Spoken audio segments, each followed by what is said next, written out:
पौराणिक कथाओं में आज हम सुनेंगे संतान सप्तमी की कथा। ये व्रत पुत्र प्राप्ति, पुत्र रक्षा तथा पुत्र अभ्युदय के लिए भाद्रपद के शुक्ल पक्ष की सप्तमी को किया जाता है। इस व्रत को मुक्ताभरण व्रत भी कहते हैं।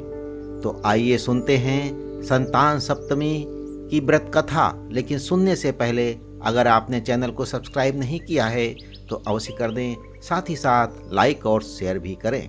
तो भक्तजनों, ईश्वर को ध्यान में रखते हुए आइए सुनते हैं ये कथा। एक बार श्री कृष्ण ने युधिष्ठिर को बताया कि किसी समय मथुरा में लोमस ऋषि आए थे। मेरे माता पिता देवकी तथा वसुदेव ने भक्ति पूर्वक उनकी सेवा की तो ऋषि ने उन्हें कंस द्वारा मारे गए पुत्रों के शोक से उबरने के लिए आदेश दिया। हे देवकी, कंस ने तुम्हारे कई पुत्रों को पैदा होते ही मारकर उन्हें पुत्र शोक दिया है। इस दुख से मुक्त होने के लिए तुम संतान सप्तमी का व्रत करो। राजा नहुस की रानी चंद्रमुखी ने भी ये व्रत किया था, तब उसके भी पुत्र नहीं मरे। ये व्रत तुम्हें भी पुत्र शोक से मुक्त करेगा। देवकी ने पूछा, हे देव, मुझे व्रत का पूरा विधि विधान बताने की कृपा करें ताकि मैं विधि पूर्वक व्रत संपन्न करूं।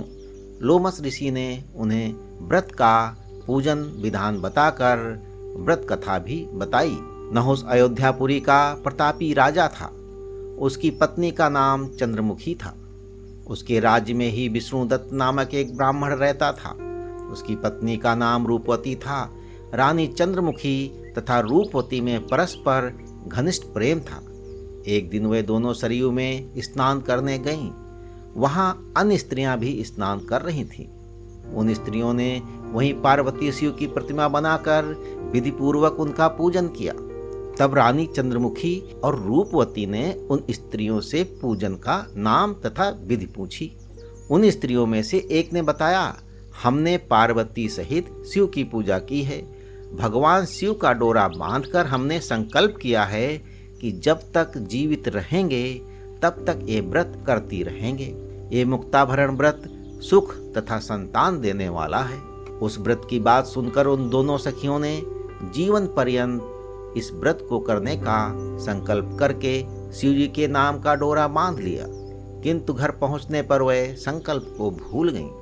फलतामृत के पश्चात रानी वानरी तथा ब्राह्मणी जो है मुर्गी की योनि में पैदा हुई।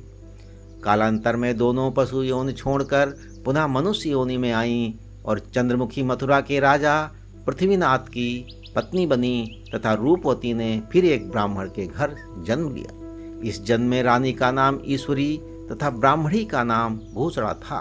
भूषणा का विवाह राजपुरोहित अग्निमुखी के साथ हुआ और इस जन्म में भी दोनों में बड़ा प्रेम हो गया। व्रत भूलने के कारण ही रानी इस जन्म में भी संतान सुख से वंचित रही। प्रौढ़ावस्था में उसने एक गूंगा तथा बहरा पुत्र जन्मा, मगर वो भी 100 वर्ष का होकर मर गया। भूषणा ने व्रत को याद रखा था, इसलिए उसके गर्भ से सुंदर तथा स्वस्थ 8 पुत्रों ने जन्म लिया। रानी ईश्वरी के पुत्र शोक की संवेदना के लिए एक दिन भूषणा उससे मिलने गई। उसे देखते ही रानी के मन में डाह पैदा हुई। उसने भूषणा को विदा करके उसके पुत्रों को भोजन के लिए बुलाया और भोजन में विष मिला दिया, परंतु भूषणा के व्रत के प्रभाव से उसका बाल भी बांका ना हुआ। इससे रानी को भी अधिक क्रोध आया। उसने अपने नौकरों को आज्ञा दी कि भूषणा के पुत्रों को पूजा के बहाने यमुना के किनारे ले जाकर गहरे जल में ढकेल दिया जाए। किंतु भगवान शिव और पार्वती की कृपा से इस बार भी बालक व्रत के प्रभाव से बच गए। परिणाम स्वरूप रानी ने जल्लादों को बुलाकर आज्ञा दी कि ब्राह्मण बालकों को वध स्थल पर ले जाकर मार डालो। किंतु जल्लादों द्वारा बेहद प्रयास करने पर भी बालक न मर सके। ये समाचार सुनकर रानी को आश्चर्य हुआ।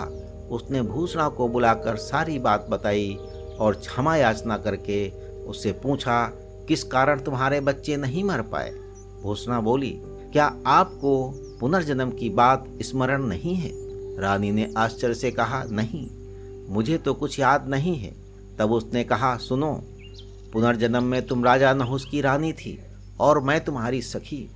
हम दोनों ने एक बार भगवान शिव का डोरा बांधकर संकल्प किया था, जीवन पर्यंत संतान सप्तमी का व्रत किया करेंगे, किंतु दुर्भाग्यवश हम भूल गईं और व्रत की अवहेलना होने के कारण विभिन्न योनियों में जन्म लेते हुए अब फिर मनुष्य जन्म को प्राप्त हुई हैं। अब मुझे उस व्रत की याद हो आई थी, इसलिए मैंने व्रत किया और उसी के प्रभाव से आप मेरे पुत्रों को चाह कर भी ना मरवा सकी। ये सुनकर रानी ईश्वरी ने भी विधिपूर्वक संतान सुख देने वाला ये मुक्ताभरण व्रत रखा। जब व्रत के प्रभाव से रानी पुनः गर्भवती हुई और एक सुंदर बालक को जन्म दिया, उसी समय से पुत्र प्राप्ति और संतान की रक्षा के लिए यह व्रत प्रचलित है।